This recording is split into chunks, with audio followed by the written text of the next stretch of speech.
ধানের শীষে ভোট দিন, ভোট দিব কিসে।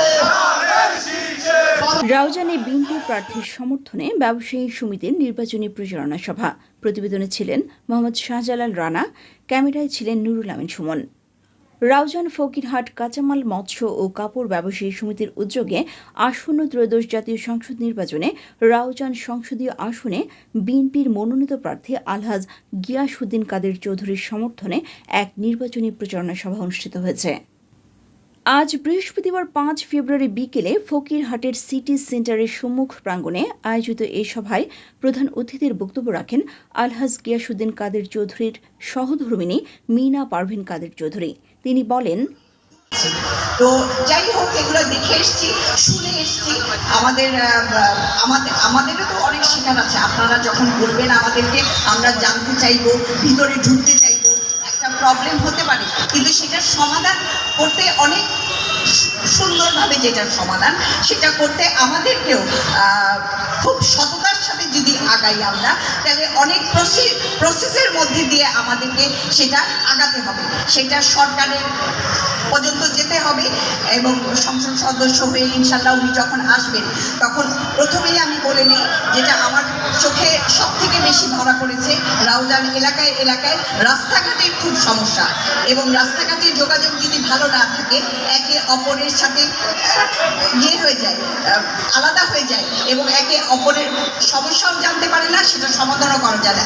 প্রথমত আমি মনে করি গিয়াস ভাই যদি সংসদ সদস্য ইনশাল্লাহ হয়ে আসবেন, এবং প্রথমেই তাকে যে কাজটা করতে হবে, এবং আমি নিজেও এটার মধ্যে সংযুক্ত হব, এবং সেটা হচ্ছে প্রথমেই রাস্তাঘাট।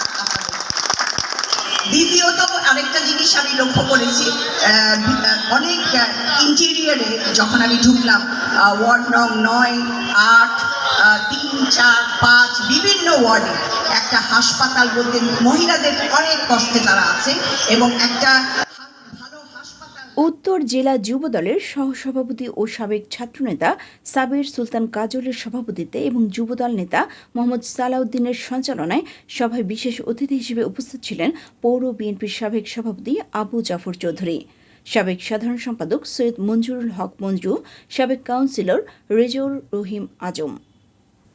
এছাড়াও জেলা যুবদলের সভাপতি হাসান মোহাম্মদ জসিম, যোগাযোগ বিষয়ক সম্পাদক সৈয়দ মোহাম্মদ তহিদুল আলম এবং বিএনপি নেতা আনিসুজ্জামান চৌধুরী সোহেল।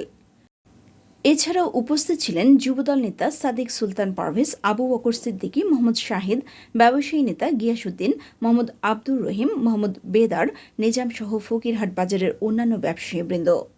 সভায় বক্তারা বলেন, জনগণ নিষ্পেষিত মানুষ ভোট দিতে পারে না। আগামী 12 ফেব্রুয়ারি হচ্ছে ভোট দেবার একটা প্রত্যাশা। ওই 12 ফেব্রুয়ারি আপনারা ধানের শীষে ভোট দিবেন। আপনি দিবেন, আপনার পরিবারকে বলবেন, আপনার আত্মীয় স্বজনকে বলবেন, সবাইকে বলবেন, ওই একটি দিন কষ্ট করে হলো আলহাজ গিয়াসউদ্দিন কাদের চৌধুরীর পক্ষে ধানের শীষে ভোট দিবেন। তার আসন্ন নির্বাচনে বিএনপির প্রার্থীকে বিজয়ী করতে ব্যবসায়ী ও সাধারণ জনগণের ঐক্যবদ্ধ সমর্থন কামনা করেন এবং নির্বাচনী কার্যক্রম জোরদার করার আহ্বান জানান। রাউজান রাঙ্গুনিয়া সাবেক সংসদ বিপ্লবী নেতা এবং মুসলিম জননেতা আলহাজ গিয়াসউদ্দিন কাদের চৌধুরীর নির্বাচনের সমর্থনে রাউজান পৌরসভার 8 নং ওয়ার্ডের ফকিরহাট এলাকা উদ্বোধন এবং নির্বাচনী পথসভা। রাউজান মাটি ও মানুষের নেতা আলহাজ গিয়াসউদ্দিন কাদের চৌধুরীর পক্ষ থেকে আপনাদেরকে জানাই রক্তিম শুভেচ্ছা ও অভিনন্দন। যেহেতু আপনারা একটা এত সুন্দর আয়োজন করেছেন, আমাদের নেতা আলহাজ গিয়াসউদ্দিন কাদের চৌধুরী সাময়িক অসুস্থতার কারণে উনি আসতে পারেন নাই। ওনার সহধর্মিণী মিনা কাদের চৌধুরী আমাদের জনসমাবেশকে সাফল্যমণ্ডিত করেছেন। ওনাকেও আমরা ধন্যবাদ জানিয়ে আজকে এই সমাবেশ আমরা সমাপ্ত ঘোষণা করলাম। আসসালামু আলাইকুম।